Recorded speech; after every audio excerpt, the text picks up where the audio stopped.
আন্তর্জাতিক বাণিজ্যকে সহজ করা এবং আমদানি প্রক্রিয়া আরও কার্যকর করতে বাংলাদেশ ব্যাংক আমদানির ক্ষেত্রে অগ্রিম অর্থ পাঠানোর সীমা সংশোধন করেছে। নতুন নির্দেশনা অনুযায়ী এখন থেকে আমদানিকারকরা $20,000 পর্যন্ত রিপেমেন্ট গ্যারান্টি ছাড়াই অগ্রিম পরিশোধ করতে পারবেন। আগে এই সীমা ছিল $10,000।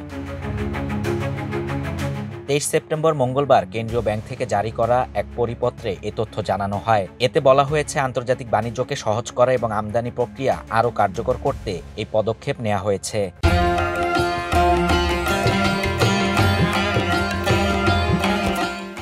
একই সঙ্গে রপ্তানিকারকদের রিটেনশন কোটা হিসাব থেকে অগ্রিম অর্থ প্রদানের সীমাও বাড়ানো হয়েছে। আগে $25,000 পরিবর্তে এখন $50,000 পর্যন্ত অগ্রিম প্রদান করা যাবে।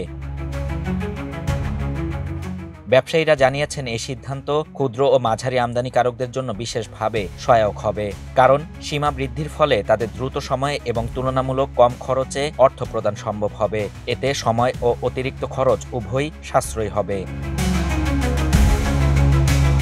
বিশ্লেষকরা মনে করছেন, বৈশ্বিক অর্থনৈতিক পরিবর্তনের প্রেক্ষাপটে কেন্দ্রীয় ব্যাংকের এই নীতিগত সংশোধন সময় উপযোগী। এতে দেশে সামগ্রিক বাণিজ্য দক্ষতা বৃদ্ধি পাবে এবং আন্তর্জাতিক লেনদেন আরও সহজ হবে। এদিকে ভোগ্যপণ্যের শীর্ষ 20 কোম্পানির সঙ্গে বৈঠক করেছেন বাংলাদেশ ব্যাংকের governor doctor Ahsan H Mansur. বৈঠকে নিত্য প্রয়োজনীয় পণ্যের আমদানি বিষয়ে বিভিন্ন আলোচনা হয়। বিশেষ করে আগামী রমজানে যেন কোনো পণ্যের ঘাটতি না থাকে, সেজন্য আগাম প্রস্তুতির প্রসঙ্গ আসে। বড় এলসি খোলার আগে কেন্দ্রীয় ব্যাংকের অনাপত্তি পেতে ধীরগতি, কাস্টমস ডিউটি সহ নানা প্রতিবন্ধকতার বিষয় উঠে আসে। বাংলাদেশ ব্যাংকের পক্ষ থেকে এসব সমস্যা সমাধানে আশ্বাস দিয়ে বলা হয়, মূল্যস্ফীতি নিয়ন্ত্রণকে অগ্রাধিকার দিয়ে বিভিন্ন নীতি নেওয়া হয়েছে। নীতি কার্যকরে ব্যবসায়ীদের সহায়তা দরকার।